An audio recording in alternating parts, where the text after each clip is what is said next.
In other Parliament news, United National Party Deputy Leader Sajith Premadasa spoke about the issues at the medical faculty of the Rajarata University in Parliament. Students who are training in clinical treatment are yet to be given hostel facilities. The university allocates 60,000 rupees per house on a monthly basis for students who are boarded in private buildings. We are discussing the issue. I believe that we will be able to provide those facilities by the end of next year.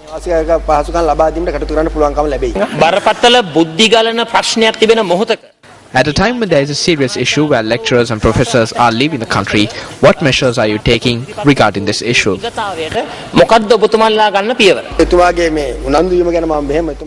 I compliment you on your eagerness. The main issue we have regarding the professors and lecturers is that they do not like to serve at the Rajarata University.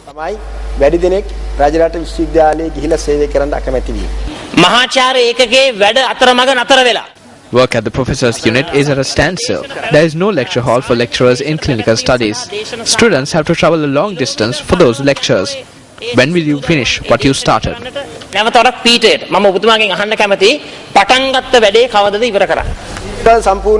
will look into that and inform you about it. Meanwhile, United National Party parliamentarian D.M. Swaminathan expressed these views in Parliament.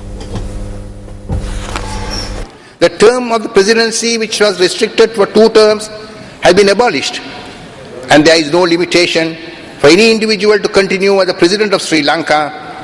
In the world, only 3 countries' constitutions provide this, namely Peru, Chile, and Uruguay. The abolishing of the 17th Amendment can lead to a dictatorial regime.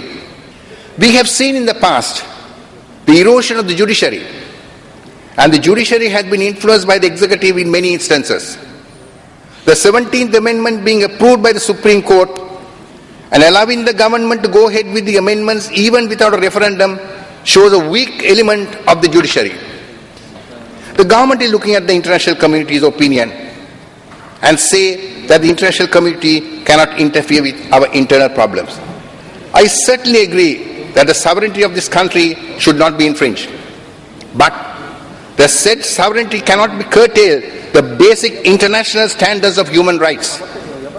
The present government is leaning towards the government of China and India for its financial aid. It should be noted that if we do not get the Western support, we will face a huge economic crisis in the years to come. It is strange that the foreign policy of this country has taken such a negative approach towards the Western world. In more Parliament news, Minister Nimal Siripala De Silva opened the debate on the second reading of the budget in Parliament today.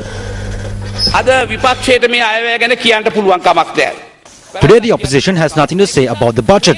They cannot point out any flaw in the budget. So they are criticizing the budget, talking of racing cars.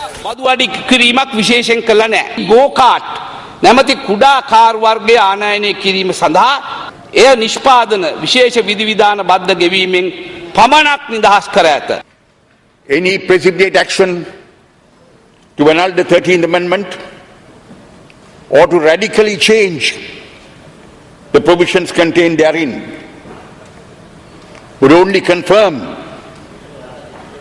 that the Constitution of Sri Lanka, a country's constitution, is looked upon as both sacrosanct and pious, can be subverted or even abrogated to meet the demands of chauvinistic nationalism so as to deny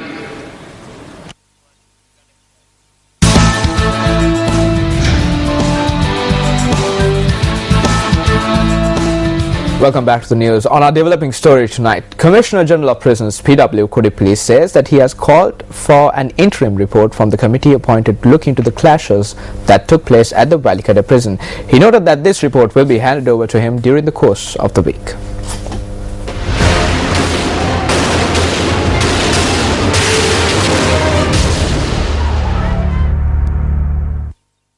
The Commissioner General of Prisons noted that it will take up to 2 weeks for a complete report on the clash that took place at the Valikade prison.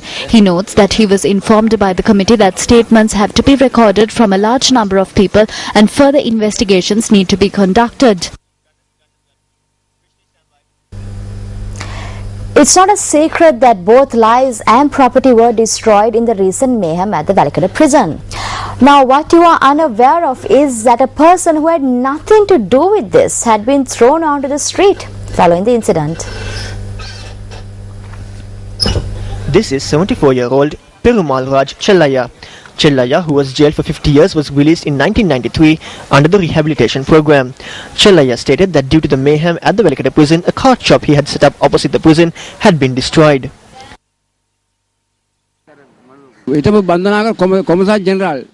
This cart was given to me by the former Prisons Commissioner G.A. Delgoda under the guidance of Sarvodaya leader Dr. A.T. Aryaratna. When this cart was in an unstable state, I was given another one by the Prisons Department. As a result of the clashes, I suffered a 60,000 rupee loss as my cart was completely destroyed.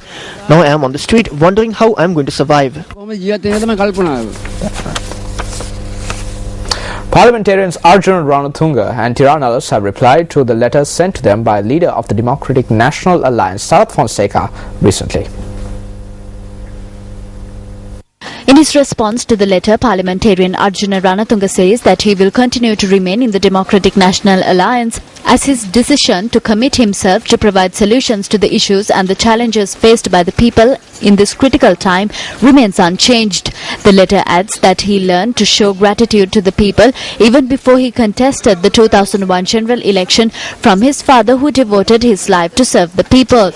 Meanwhile, Democratic National Alliance parliamentarian Tiran Alas in his letter notes that Sarath Fonseca had stated that he did not receive his letter dated the 10th of November 2012, stating that he stepped down from his post as party secretary. The reply by Tiran Alas notes that he received the letter 48 hours after it was released to the media. Alas states in his letter that if Fonseca could forget in just 3 months how he worked to secure his release from prison and how he helped his family, it is not at all surprising that he has forgotten the letter that was personally handed over to him. Police media spokesperson SSP Prashant Jayakodi says that the print tracking technique, which is one of the most advanced investigative tools in the world, will be used in investigating the Kahawatha murders. 9 women murdered from time to time in the Kahawatha area in the recent past. The first of the string of murders was reported from Dimbulawala on the 4th of April 2011. On the 16th of December the same year, another woman was reported killed in Opatha, Kahawatha. On the 2nd of February this year, a double murder was reported from Kotaketana. The victims were a woman and her daughter. A couple of months later, on the 31st of May, the charred bodies of 2 murdered women were found inside their house down Temple Road in Varapitia, Kotaketana. Meanwhile, on the 19th of July, another 2 charred bodies of women were found in a house in Kotaketana. They had been murdered. The victims were a 63-year-old woman and her 33-year-old daughter. On the 31st of last month, the body of a woman with laceration wounds was found in her house in Varapitia, Kahawatha. We are using state-of-the-art methods in our investigations. We are using the print tracking technique. We have this technology with us. We are not prepared to let the criminals go home for lack of evidence after producing them in court. 4 of these murders were reported from Kotaketana, 3 from Varapitia and 1 each from Kahawatha and Opatha. Apart from the latest murder, there was one incident where the son had murdered his own mother. Apart from these 2, all the other victims have been raped. There is evidence to corroborate this. When all this is analysed, we see a pattern in the murders. In more local news, a group of students from the Pinvilathanna Vidyalaya in Kampula were hospitalized this morning following an allergic reaction. A spokesperson for the Pinvilathanna hospital stated that around 40 students had been brought in for treatment. 8 of the students are currently receiving in-house treatment, while the others have been discharged from hospital. A hospital spokesperson stated that the students had symptoms of blisters on the body, coughing, itchiness, diarrhea and vomiting. Meanwhile, the Ministry of Health has launched a special investigation into the incident where around 1,000 students of the Jinnaraja Vidyalaya in Kampula had to be treated in hospital yesterday owing to an allergic reaction.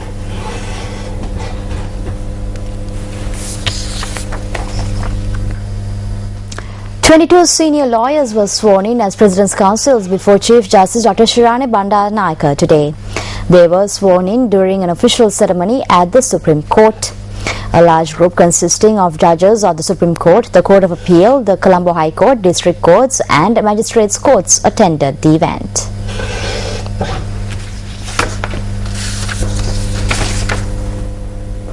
Now, various parties are talking about the sky-high prices of vegetables these days. News First took to the streets to find out the ground reality.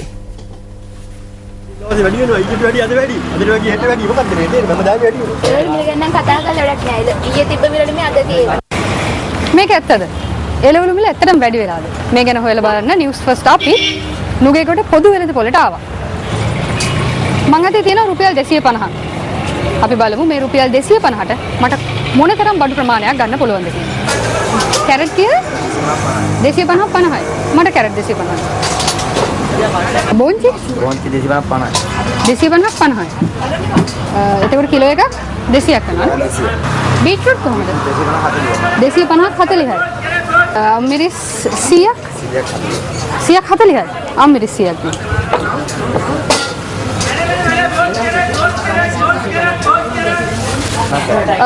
අල 560යි. අල 250ක් දෙන්න.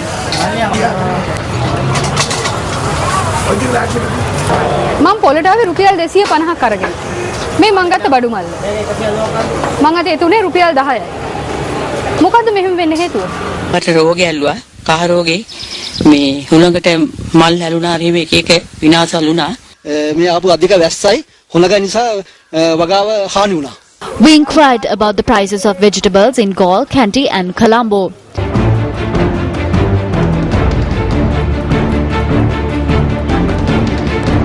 These are the views expressed by sellers regarding consumer demand for vegetables. 200 ඉස්සර ගෙනල්ලා 200ට විකුණන්න වෙලා තියෙනවා. ඒ මිනිස්සු බඩු ගන්න නැහැ නේ. බඩු ගන්නවට වඩා